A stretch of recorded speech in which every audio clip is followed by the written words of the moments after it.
Well, where you at, man? You not about to stand me up again, are you, on this dang podcast? I'm sorry, bro, but you know this is the summertime, bro. I got baseball practice, bro. I'm at baseball practice right now, man. Bro, that's how you gonna do it, man. Like, we got the credit of the Grandmaster, man. Khaliq Williams here today. You know he played ball too, man. What's going on? Hey, tell him I'm sorry, bro. He's an athlete too, man. He knows how it is, man. I'm out here trying to get it, man. I'm out here in the field right now doing baseball practice, man. He'll understand, man. Just hold it down for him, bro. I know he got it.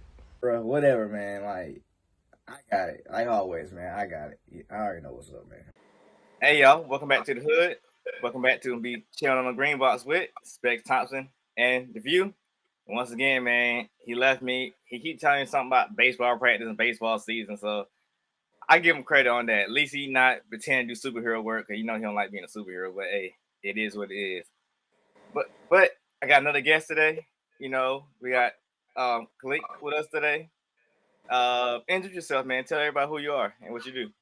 Hey everybody, my name is Khaliq Williams. I'm the CEO of ULM Productions and the creator of the webcomic/manga, The Grandmaster.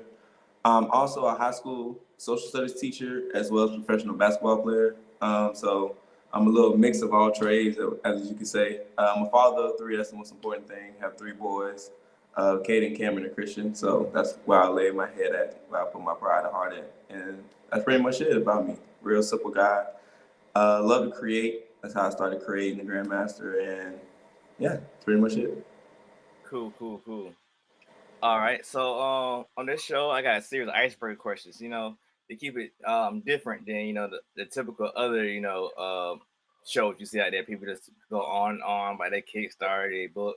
But in my show, I want people to know about you as a person, so they go intrigued to support you or do or follow you or do everything follow you through everything you do. So my first icebreaker questions I call breaking it down. Cause I don't know if you did it when you was young, but we used to chill on the green box, in the neighborhood, just chill and talk, with friends and whatnot. And on there you used to break stuff down with your friends and whatnot. But here I'm gonna break your brain down so people know more about you. Okay, I can relate. Okay, that's good. It's surprisingly some of my guests, they never had the green box to sit on. They didn't know what it was. Yeah, a lot of them, they got rid of them as we got older for whatever reason. They didn't put them in places where you can hang out on them no more. They put them in behind a gate or something, and they would lock them up and stuff like that. The older we got. Oh man, okay. All right. So my first question: what was your parents like growing up? My parents were, I would call it, a good cop and a bad cop, because at any time they could switch the roles. My dad was more of a militant type of guy, yes sir, no sir, his way or the highway, and my mom was more of the creative side, where she allowed you to be whoever you are. She promoted individuality, and there was a lot of times where my dad would clash with my mom, and that produced me. I feel like in practice, because my mom produced my sister, and since they acted just alike, and my other sister acted just like my dad. But with me, I feel like their personality helped mix me a creative person, but who still live by militant discipline. Oh, that's cool. That's good. That's what's crazy how you got the good mesh. Your sisters got one of each. That's crazy. Yeah. So. In my family, I guess it's more physical features. I got what my granddad looked like, and my sister has got what my grandma looked like. And through some of my cousins, it might not be the male female thing, but it's the same dynamic. It's funny. Yeah, so I get you. All right. My next question is, what works of art really made an impression on you? Probably gonna sound pretty generic, but Mona Lisa, because of the story of it. Just the fact that a simple smile and how much detail went into the painting as I got older, especially as a social studies teacher. The history I got behind Leonardo, how he actually was studying dead corpses to make that painting, that image, the oil, the canvas, the originality that really went into making the painting. That's something that made me really want to just get into art. Seeing that, and then seeing the screen. I don't know if you've ever seen a painting. Yeah, on a bridge, yeah. Yeah, that one. That's one of my favorite ones too, because the fact that somebody drew that and it drew so many people to the interest of it, just that. So. All right, that's cool. Yeah, those two major ones. One of mine, I can't think of the name of the thing, but it's like a bluish, darkish color, and has like a mountain on the right side and the sun or the moon on the left side. Yes, I know exactly what you're Yeah. talking about. It's like the nighttime thing. I know exactly Yep. what you're talking about. Yeah. All right. My last question. If you can invent one holiday, what would it be? Yeah. Invent one holiday. A lazy day. A lazy day. Yeah, because a lot of people really don't take a day for themselves. So I would call it a lazy day because it's really a self care day. Like I really would like ask that all, and this would be a great day for businesses that do like spas and nail salons and hair salons, barbershops to make money, and stores and shopping stores to make money. Even though that kind of would be working, but the people that want to do that, but the spas and things, I feel like that would be the great way. And therapies, I feel like that would be the day that everybody goes and gets self care, and you don't actually have to log into a job if you don't do self care in a sense, because I feel like that's needed in USA and in the world period. I feel like a lot of people don't really take that time for themselves and just enjoy themselves and appreciate themselves, make themselves look feel nice and do nice things. Yeah. Yeah. That would be needed though, but. I guess you said that'd be working though, but people still work on Christmas and Mother's Day and stuff. So if you don't, them same people be the ones that that's still working. Yeah. All right. Well, that was breaking you down. Hopefully people got a good feel about who you is through them questions. Yeah. Right now, I think on to my another segment. It's called the back issues. Okay. Being into comics, you know what back issues they are. Um, Typically, for people who don't know, it's when you want to know about a character's origin story, their back history and whatnot. So if you want to know about, the Black Widow, you go into her back issues and find out who she was and how she was created and whatnot. So in this segment, I think going to your back issues so people know your origin story. Okay. All right. My first question is, where are you from and what do you call your hood? I'm from Jacksonville, Florida, and I'm on the north side of Jax. And if you just say the north side of Jax, that can spread out to so many different places. And here in Jacksonville, claiming one wouldn't be safe or like recognizable right now. So I'll just say the north side of Jacksonville. That makes sense. Um, I've been in Jacksonville a couple of times, so I know exactly what you're talking about. What was your first encounter with music? My first encounter with music was my dad. He used to play. It was weird. Like to me, as I got older, I didn't really hear this music as much as I got older, but I only heard it around like older generations. He used to have club mixes in his car, so it would sound as if we was in the club. He would like have the DJ stopping the record, talking to like, "Hey, yeah, shots going on from 10 to 12," and you got the music playing again. So to me, I've always felt like music was supposed to be a party. I always felt like that. So just because of that scene, he always played in the car. Like he used to always just ride around and just, you would hear the DJ yelling like, "Okay, we got shots coming. We got the club still open at 1 o'clock in the morning," and we riding at 3 o'clock in the afternoon down the street. Like that was the first encounter with music, though. You say you hear it now being grown, right? Yeah, I barely hear it now. You don't really hear it okay. So I'm a DJ, so I'm gonna tell you what's going on. So nowadays, you should be hearing it in Jacksonville. I don't know. I always hear the mixes, like the CDs of it. Like he had actual CDs. I know. I can tell you what it is. You should hear it in Jacksonville because on the radio, they should do the live remotes in the radio in Jacksonville. They might not do it, but in Atlanta they do it. And I assume Jacksonville would have did it too. But that's one way it could be doing it. Second way, it's a cheat code that DJs do. I got asked by a couple of club owners to do it. They want you to instead of like paying you your full money, the DJ, they'll get you record a whole club segment like you're in a club. So all they gotta do is get about 4 or 5 of those and have them on CD, and they can play them in their spot and don't have to repay you. They pay you probably like $500 for the CD, and they will use that CD like over and over again. Yeah. So that's how that started. That makes sense. Yeah, it'll seem like I'm DJing, but I'm not. I'm in another club, but he got the CD that I recorded for him, and he's gonna pop about one of them a night and rotate them. Eventually, the club goers gonna know what's going on. They be like, "Yeah, he played that same order last time I was here." So and he had like refresh it, but that's what's going on. Somebody was being cheap, and they got a DJ record the set. and put it on CD. Then somebody turned around and sold that set to your dad. Yeah, that's what's going on there. Yeah, but what was your first comic book encounter or comic book related TV show?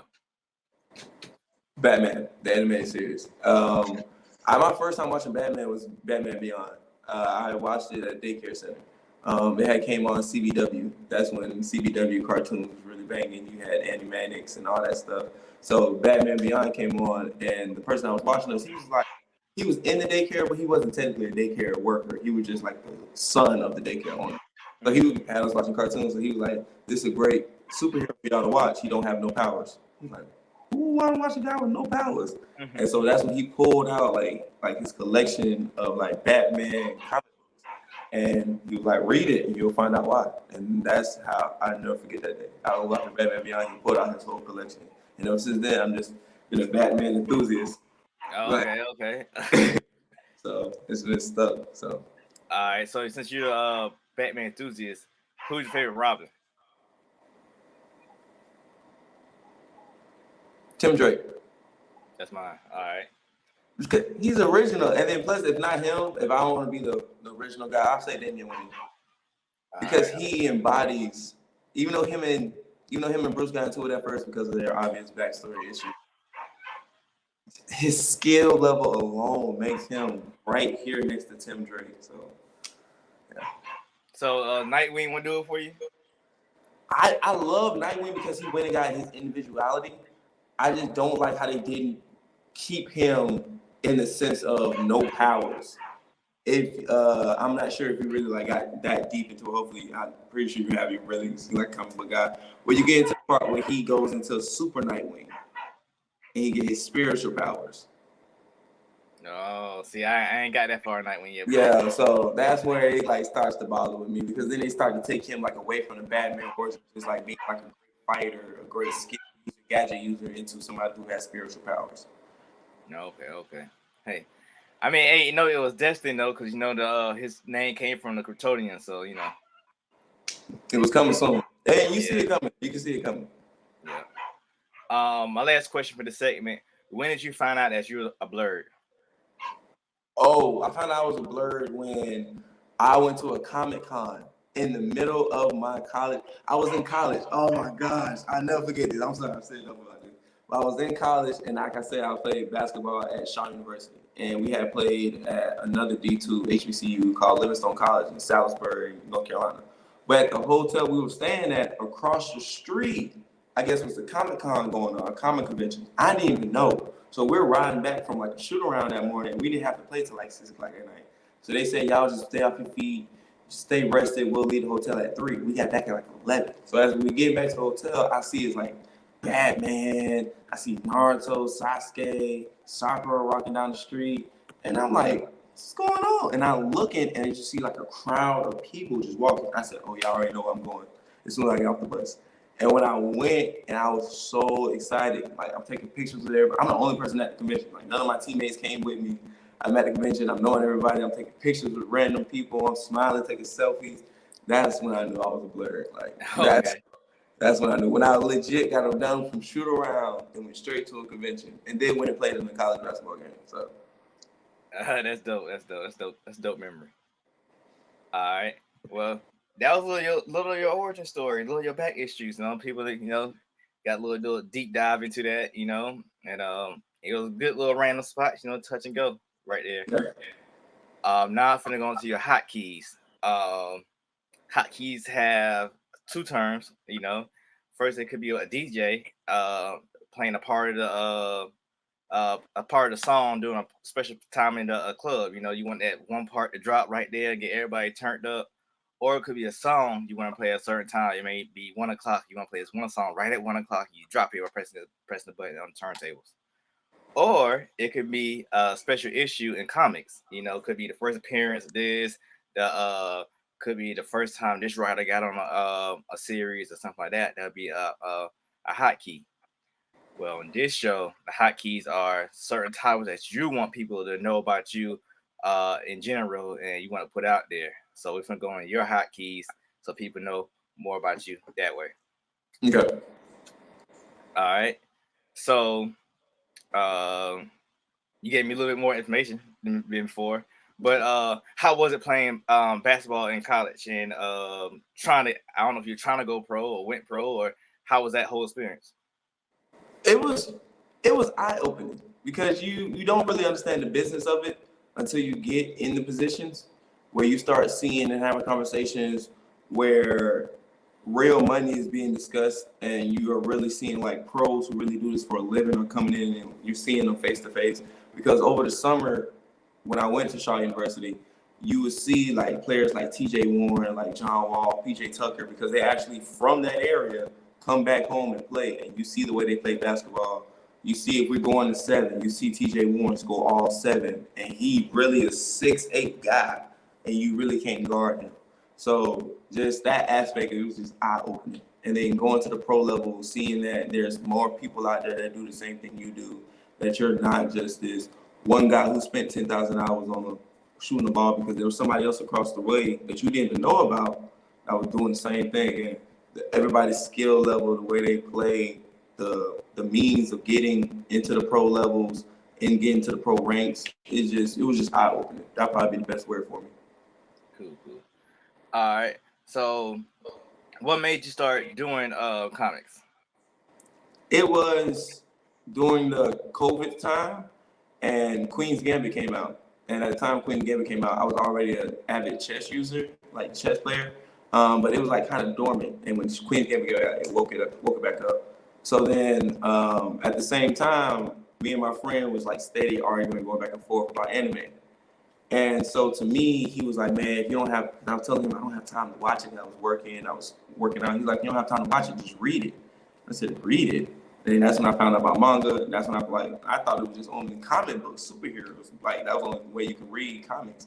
And he told me about manga. And so that's what got me into making my own. And that's what got me into reading about others on like apps like WEBTOONS and Tapas and things like that. So that's probably the space that got me into it, just wanting to actually read it and get into it quicker and digest more of it. Cool. So are you more of an avid manga reader than a comic reader? I'm both. I do both at the same time because I can't not check up on Batman in the DC universe, but I also have to make sure I check up on my anime too at the same time, my manga at the same time. So it's like I do both because I'm an avid reader, so I love to keep my eyes full. All right. I got something you had sent me earlier. You want to talk about? Hold on.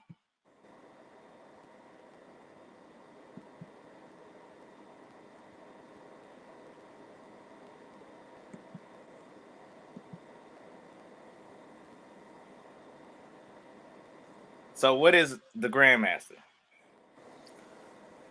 The Grandmaster is a webcomic about a young lady named Kaylani who must master the game of chess to save the world from a certain fate.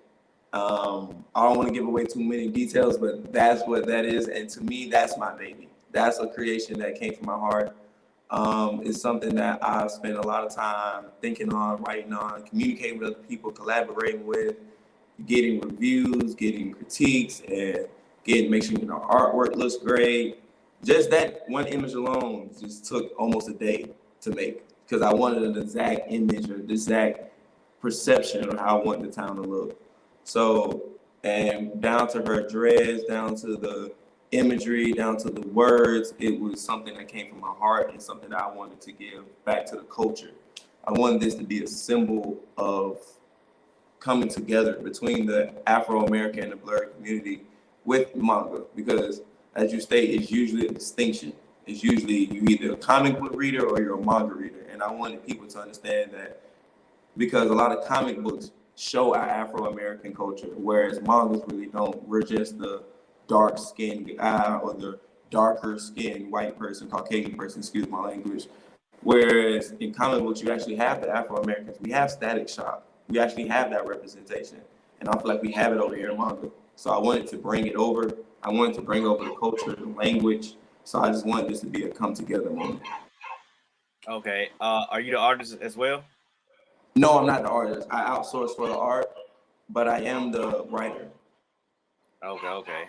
What I don't know if you said it, but what inspired you to make this title in general? I mean, besides, I know you said you're a chess player. I see that now. But besides that, like any work besides the Queen's Gambit inspired you to do it, or Yeah, it was One Piece. One Piece inspired me because One Piece, and then it was Akami no Go, Yu-Gi-Oh, yeah, and to go, yeah, I remember that. Yeah. yeah, Yu-Gi-Oh, Pokemon, and then Cowboy Bebop. It was all five of those really like I drew inspiration from because I wanted it to be relatable. I took from One Piece the world building that will be seen soon. A lot of comics, a lot of the pages coming out soon. I took from Hikari no Go is the fact that we're playing a game that's face to face across the board. Yu-Gi-Oh! I wanted people to actually start collecting the pieces once you start actually learning how to play the game. Because chess is a game that you can learn and still play and like create a movement. Cowboy Bebop, I wanted Caitlyn to be cool, like him. So it was just, and then I can't quite sure. I remember the last one, but they Pokemon is just that the sense of following him along. Like I've been following Ash since I was 4. I want people to be able to follow Caitlyn on her journey. So those are probably the inspirations I got for the Grandmaster. So how is it for you being a pro player converting over to a black comic book creator? How is that transition? How does that make you feel as a person? It's works out for me because the discipline is still the same. Whereas when I was a pro basketball player, I knew I had to get up early, had to put in time for the weights, had to put in time for extra running and conditioning because you have to do extra to be better. And so same with the Grandmaster. When I came over, I realized I have to do extra than the next person. When it comes down to promoting, marketing, writing, I have to make sure that I'm collaborating with people. I collaborate with people at my school, English writers, to make sure that I'm getting out great content, great grammar. And I'm collaborating with students on what they might think is great ideas and things like that. Just putting in the extra time to figure out what I need to do for the Grandmaster for it to be great is the way that I can, I guess, compare the two. Because being a pro player is just having discipline. The more discipline you have, the better you'll be. And same with writing. I used to hear stories about Oda Sensei, the person who wrote One Piece, and how he used to have to stay up from 3 until 12 o'clock midnight, and then he would sleep for 3 hours and then get up and do it again, just so he can make sure he's making great content. So, I was trying to find. There's not a basketball player. I can't think of his company. It's right at the tip of my tongue, but it's not a basketball player. He created a comic book company. I don't know if you're familiar with it. Man, I had to look through so much stuff to find it, but he tried to make his own black-owned comic book company. Dang, I don't know what. Maybe it'll come up in my search. But he did it. I don't know why it didn't catch that much steam yet, though. But I thought it was a big deal, and they had their own little app for it and everything. But it seemed like they didn't really catch fire. And just like what's the other one called? Saturday AM. Are you familiar with that? I'm not really sure. Saturday AM's another black one. He's not a baseball player, but it's another black-owned company. They do magazines like Shore and Jump used to be, but it's all people of color thing. Oh, wow. And they just got to deal with Barnes and Noble, I believe. So they got their volumes now, not the magazine volumes, but the actual like series volumes are in the store now. Their lead title is called Apple Black. They got some other Check that out. well. Yep. So I mean, the people are doing it. Yeah, I don't know why it's not praised like some other ones are, but it's really people out there doing it, and it's I mean, it's great, Yeah, it's great. It's great when you meet other black comic book creators or Afro American comic book creators because the community. I feel like it's so small and diverse, and I feel like we're like so like mouth hidden because a lot of times we have to convert our art into Korean art or Japanese art, and so we have to hide the Afro American culture in it for it to pass off as being considered good or considered great quality. And that's something that I'm glad when I see the real Afro-American culture in comics. I'm really proud when I see that. And I hear the talking, the dialect and things like that. Yeah. And I got a comic book series and a manga as well. in my manga series, the girl in it is Haitian and Japanese, and so I have to continually seeing references to my artist, like what certain things are, because a he doesn't really know what Haiti is, and so when he's go do references, he gets the most generic looking stuff ever. So now, but I had to dive deep and get him like what they really like dress like, what they really look like, stuff like that. Because I mean, it If just not, a whole culture shock. yeah, a lot of times they really don't know, and then when you have to like tell them like certain things, and you like for example, in one of my scenes, I have the mom saying, "Girl, get your behind down these steps." And when you read that, if we were to read that, get your behind down these steps, we know the emphasis of that statement. But if somebody else was to read that, that's out the culture, they'll say that's improper grammar. Get your behind down these steps. That's Yeah. improper grammar. But when we say it out loud and our ears hear it, we know exactly where it comes from. So just like saying that, like my editor would read that and be like, "You sure you want to put this in there?" And I say, "That's how I want them to talk." Yeah, So my editor the same way. You're more down south of me. I'm in Georgia, so yeah. Certain stuff I put in there, they be like, "Huh, that don't make sense." Like, just put it in there. My second issue, I had a lyric from a Gucci Mane song. I had my character, I had the view actually. I had him actually singing it in his head while he's getting ready to like kicking the door. So he was like saying kick the door. I don't know if you remember that Gucci Mane song. And he yeah, was like, what is going on? I said, people who know, they know the lyrics is. I didn't want to put too much, but I had put a little bit in there so people would know. And people who read the book actually caught it. Like, you talking about, is that like, was he saying Gucci Mane song? Like, yeah, that's definitely it. And on the third issue, he's driving a car, and I got little clips of lyrics playing from the music, and it's very vague. You had to actually know the song, but it's from T.I. Top Back. So so if you like read it all the way through, you'll catch it because every time he comes back to the car, it's a different part of the song. Yeah. so So yeah. see, it's things like that where you don't really like, you really have to understand the culture to really understand and appreciate it. And I like that stuff like that. Yeah, and then they'd be like, "What are you talking about?" 'Cause he's from Philly. And he's like, what's going on here?" I was like, "It's just people down here. They would know. They don't know what's going on." But yeah, that's dope, man. That's in the hotkeys right there. Um, we tagged a lot of stuff. Oh wait, one question I want to ask you: what makes you webtoon versus an actual physical book or digital way, like sell your chapter 1, chapter 2 out digitally or a physical book? I actually do have a physical book out. Physical book is on Amazon. You can grab Volume 1. Volume 2 is getting ready to come out soon. If you any guys still interested, Volume 2 is going to come out soon. They're 50 pages long, and with Volume 1 and Volume 2, with this special edition, I'm going to combine the two and to make them 100 pages, so that people want to catch up, they can just read the whole 100 and catch up. But it's on Amazon. I can drop you the link below, and you put in a link so people can go and cop the first volume and then the second volume. Hopefully, by the time you guys see this and watch this, hopefully everybody go cop it. So, but yeah, you can read it on WEBTOONS, but you can also cop Volume 1 online too. All right. Well, my next segment is called "Digging the Crates." Again, multi-term, segment. DJs will go and dig in the crates to find a vinyl or a certain CD, that it decides it's a classic or one of their favorites. And also comic book readers will go dig in the crates too and find that one issue. You like, for your case, you probably find that one Batman issue, that stuck out to you that you wanted real bad. And this segment, I normally have 2 questions. I got one right now. I might come out another one while we're talking. But it's something you want people to remember you by, like with your statement, like something for my Nobel Prize or something like that. So I'm gonna ask you like sometimes it's loaded questions, sometimes people answer it pretty easy. But my question for you is, all right, so your book got kind of some steam to it, right? And whatnot, and people have been reading it. Then also people have been also catching some of your old game films. You playing ball or whatnot, right? So, chill in the house, you get 2 emails.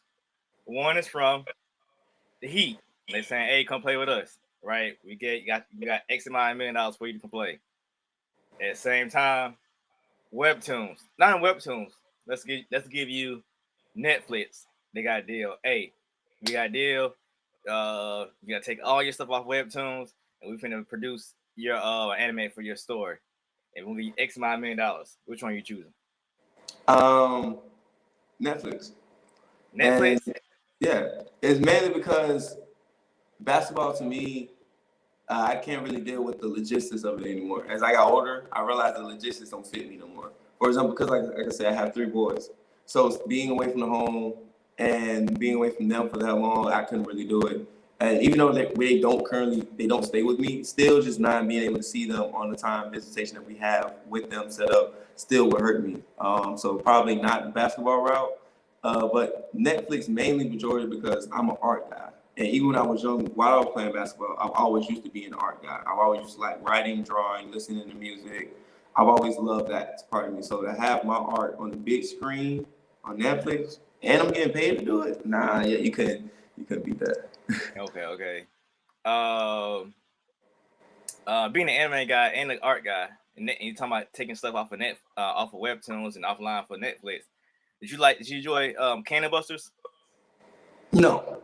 Okay. No, I didn't like Cannon Busters, nor did I like The God of High School. I like those two are prime examples of, I feel like people didn't really like calm down. I feel like they rode the hype wave all the way up until the top, and they didn't really like enjoy the culture of why you guys got to where you got to.